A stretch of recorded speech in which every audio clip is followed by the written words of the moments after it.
দিনের শুরুটা আমরা যদি পজিটিভ কিছু চিন্তাভাবনা দিয়ে শুরু করতে পারি তাহলে আমার মনে হয় আমাদের দিনটা খুব ভালোভাবেই কাটবে। সকালবেলায় মর্নিং ওয়াক সেরে বাড়িতে আসলাম, আর মর্নিং ওয়াক যাবার আগে আমরা পুজোর জন্য কিছু ফুলও তুলে গেছিলাম।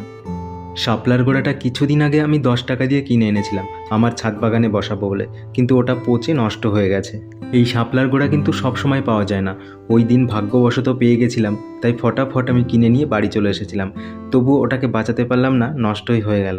যাই হোক, ভাবছি অনলাইন থেকে পরে কিনে নেব। আমার সেই বাড়িতে তৈরি চন্দ্রমল্লিকার চারাগুলো তোমাদের সাথে তো আগে অনেকবার শেয়ার করেছি, কত সুন্দরভাবে আমি বাড়িতে চন্দ্রমল্লিকার চারা তৈরি করে নিয়েছিলাম। আসলে একদিন আমি হাটে গেছিলাম চন্দ্রমল্লিকার চারা কিনতে, তো ওখান থেকে উনি বলছেন যে বৃষ্টির জন্য কোনো চারা তৈরি করা যায়নি এখনও, তাই আমি ভাবলাম বাড়িতেই তৈরি করে নিই, সেই জন্যই। আর চারাগুলো আগের দিন আমি 2টো তো লাগিয়েছিলাম, সেগুলো সুন্দরভাবে বেঁচে রয়েছে।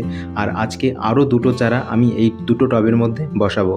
ভাবছি কিছু টব কিনে আনবো আর কিছু শীতকালীন ফুলের চারা এই শীতে বসাবার জন্য। ছাদ বাগানে গাছ লাগাতে লাগাতে এমন নেশা ধরে গেছে যে রাত্রেবেলা আমি ডিউটি থেকে বাড়ি ফিরেও ছাদে উঠে আসি যে গাছগুলো কেমন আছে সেগুলো দেখতে। চলো, 2টো চারা আমি সুন্দরভাবে বসিয়ে দিয়েছি, এবার এগুলোকে জল দিয়ে সাইড করে রেখে দেবো। আর আজকের মতো ভিডিওটা এখানেই শেষ করছি।